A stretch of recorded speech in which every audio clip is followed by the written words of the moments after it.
Boys, today we're going to look at this VOD together and we're going to learn how to play the Jayce matchup together. I'm going to ask you questions and I'm going to answer them myself and hopefully we come to the same kind of answer. But if you're struggling with top lane and Jayce matchup in general or whatever, this VOD should be helpful. What I'm going to try to achieve is I'm going to tell you why these actions are bad or why they're good. I'm not going to point out the only things I'm doing amazing. I'm going to point out the things I'm doing bad also.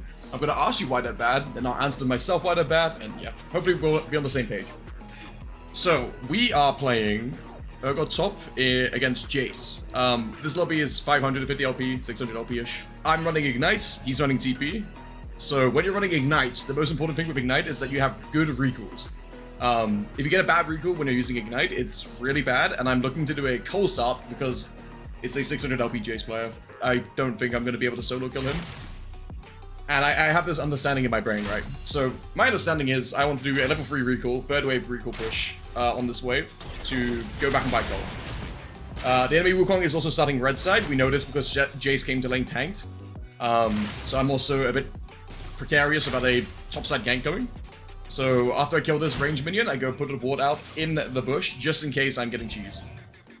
Jayce and Wukong both understand that because I walk down, obviously, the bush. They both ping the bush. Standard practice. So now, since I put that ward there, they know that ward's there, they know I'm ungankable, I'm safe to do a 3-wave reset.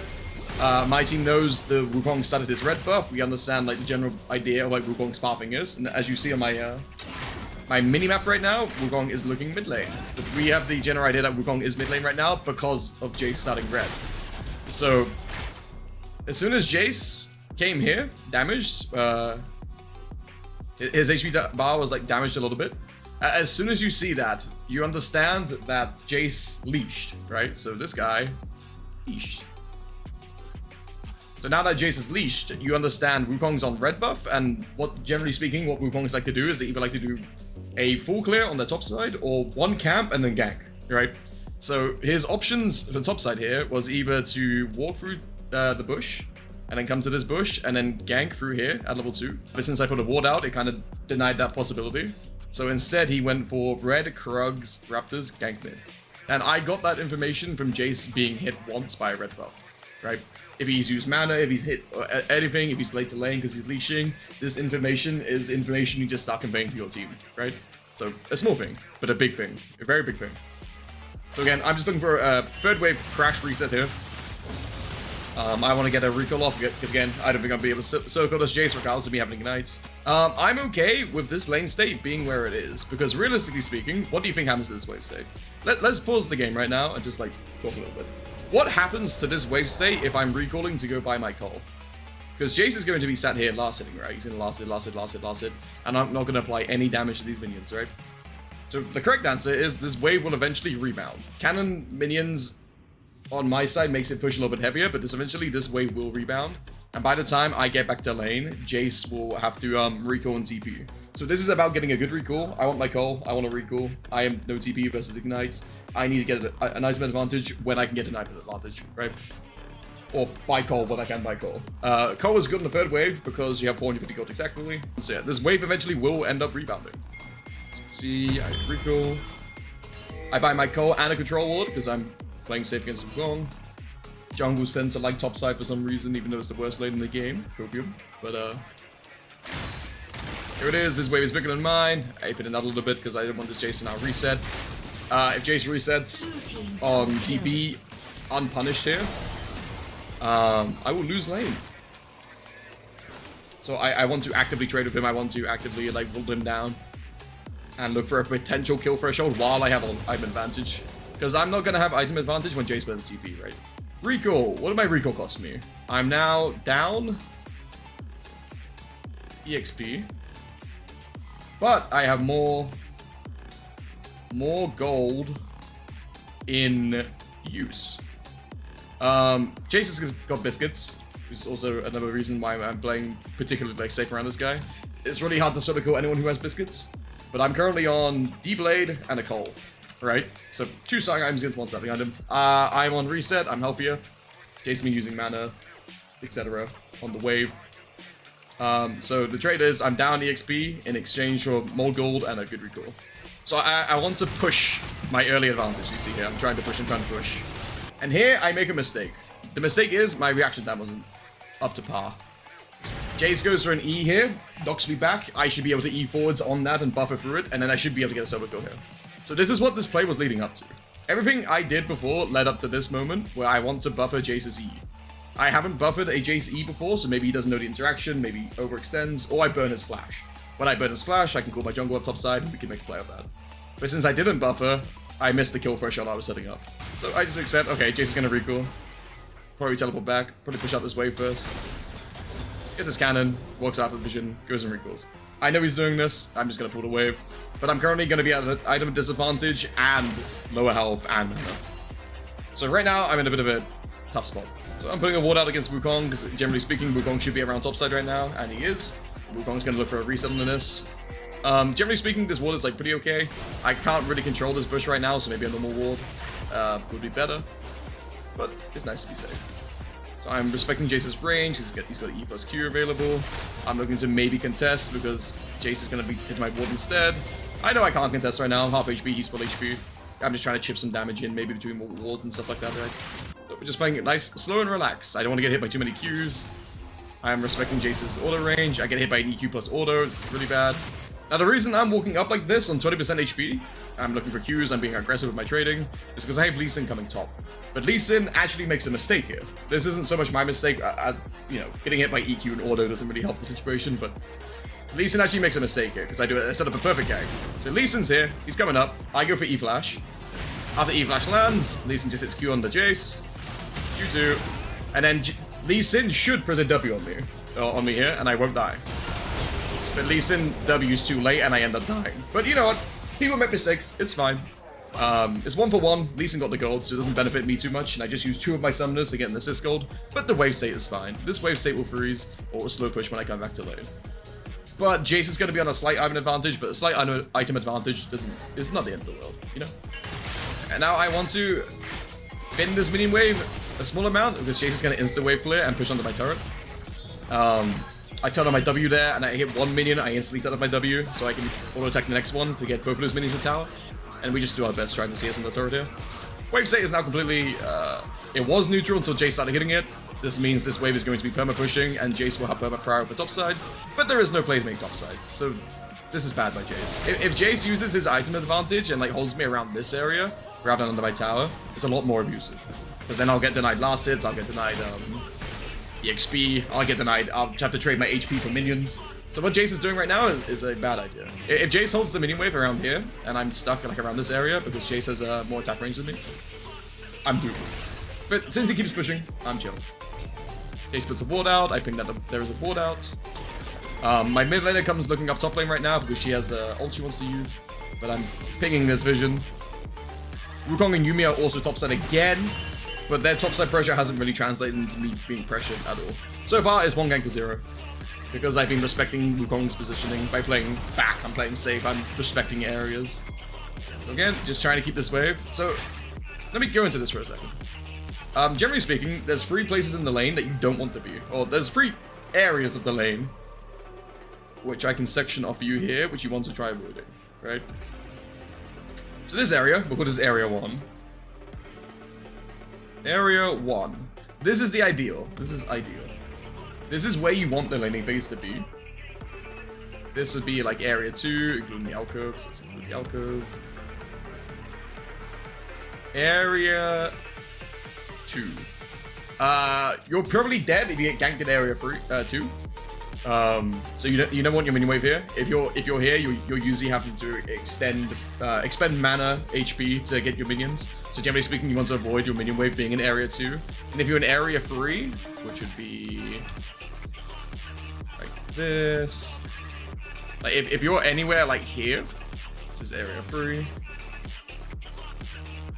You're either dead or you're killing. Right, so you want to play in Area 3 when you have advantage, you want to play in Area 2 when you have advantage, but generally speaking, Area 1 is your ideal. Always try to keep the minion wave around here, because then you won't have to trade too much HP, because you're losing HP and mana getting these minions, and if you're here, you're either kill or be killed, right? Kill or kill. So try to keep the minion wave around here. Area 1, ideal. Right now, it's pushing to about Area 2. So now I'm going to start getting poked from Jayce. You can see Jayce, every time I walk up to like last hit a minion or hit a minion, Jayce is walking up also. And as soon as Jayce walks forwards, I'm walking backwards to respect his range. Jayce's range is about 75 higher than Urgot, so his range is like something like that, and my range is like this, right? So Jayce is using his threat range to zone me from this minion. And my minion, I'm always at max range on these minions because I want to bring Jayce's circle forwards so I can use my own, right? So Jayce's threat range is bigger, I avoid goading his threat range.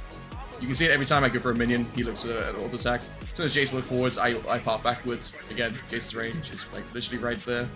But I'm always kiting around it. I'm annoying him. Passive mental pressure, mental damage. He tries to punish me. I know he's trying to punish me. This is what I mean by trading HP minions.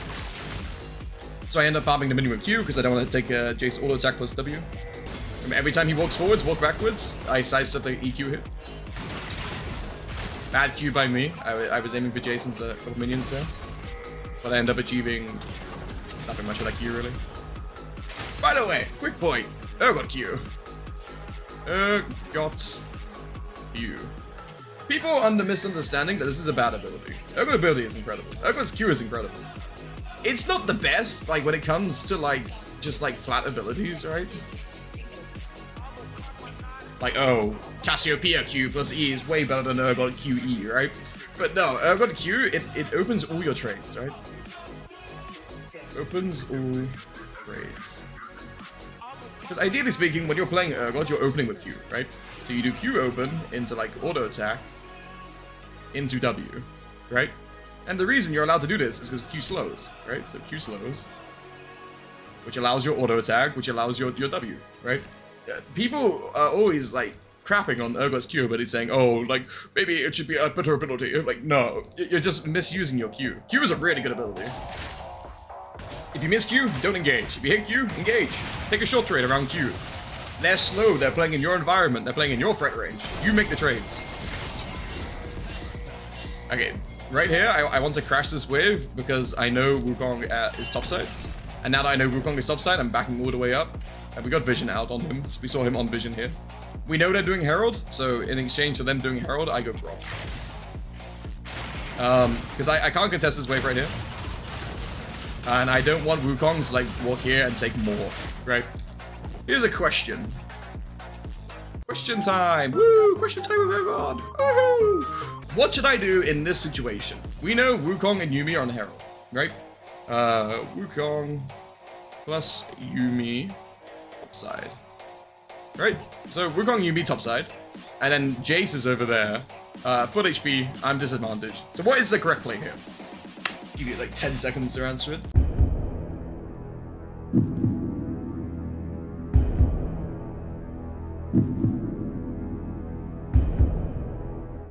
The correct call here is recall.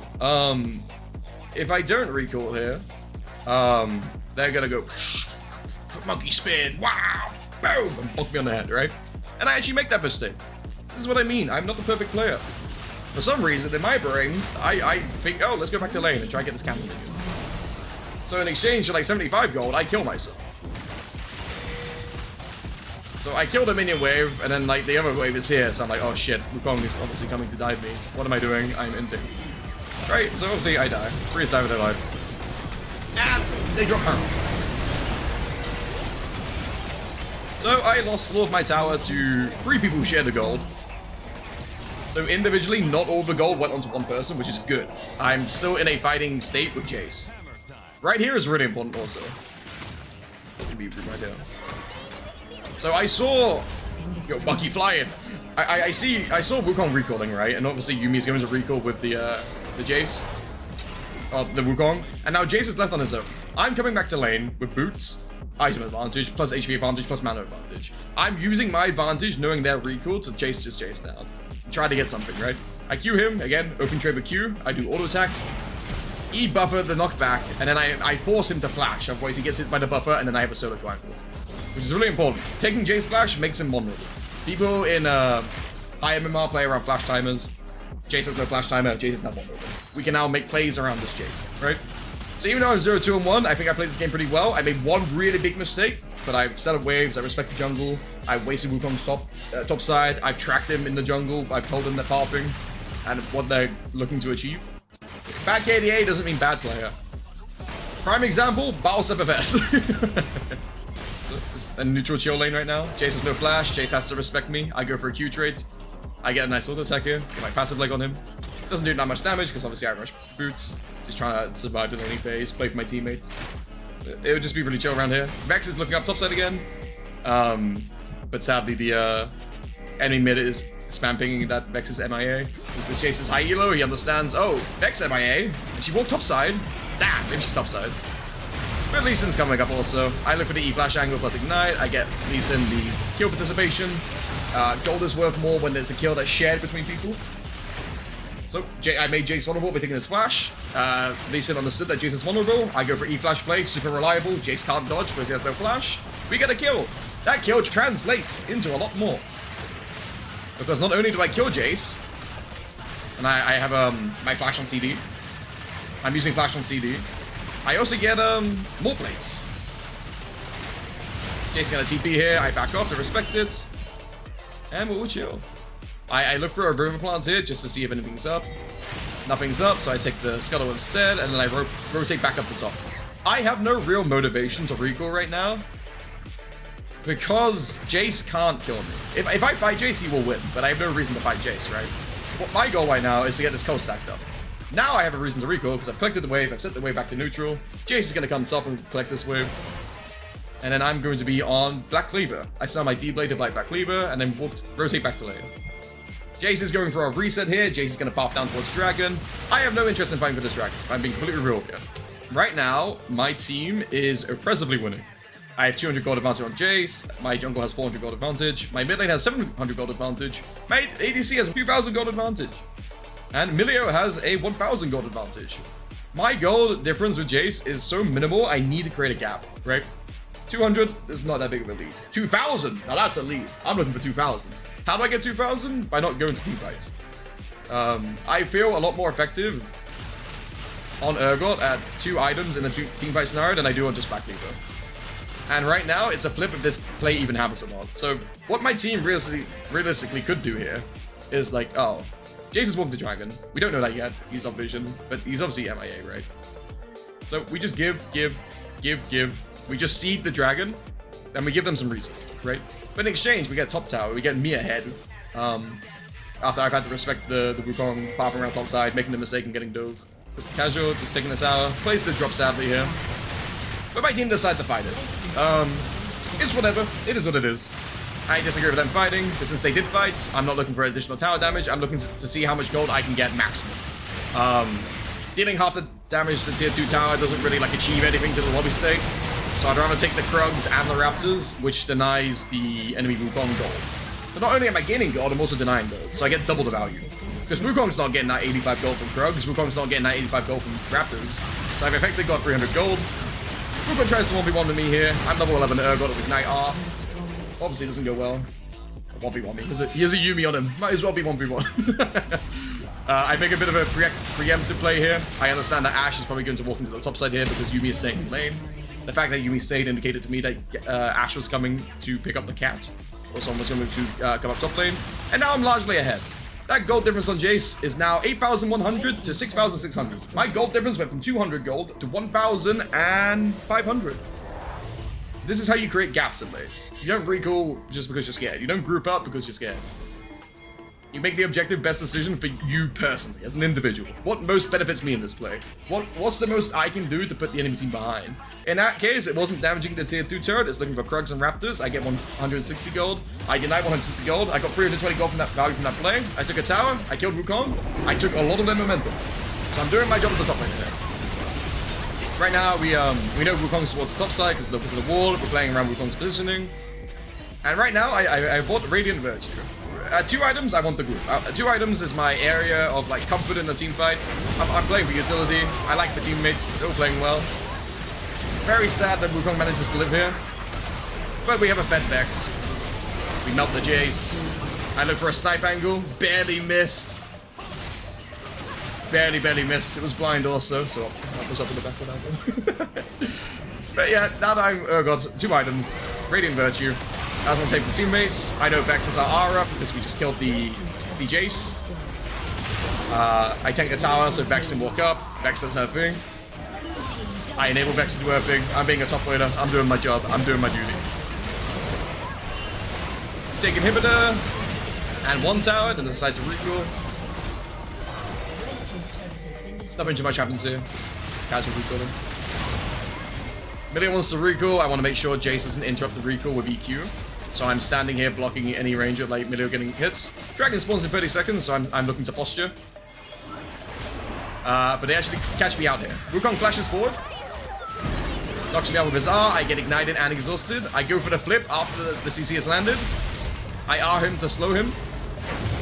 They smite me and they have to burn their R out of combat because I flashed.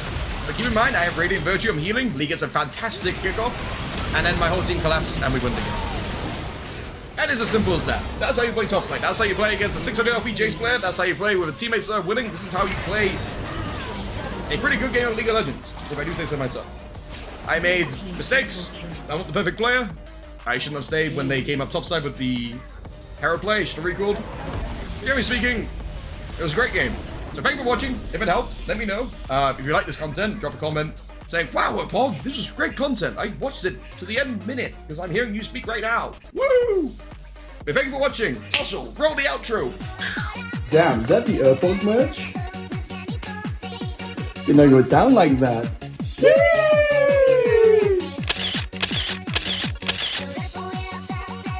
Have you guys found the hidden mage got from this video? If yes, write a comment down below.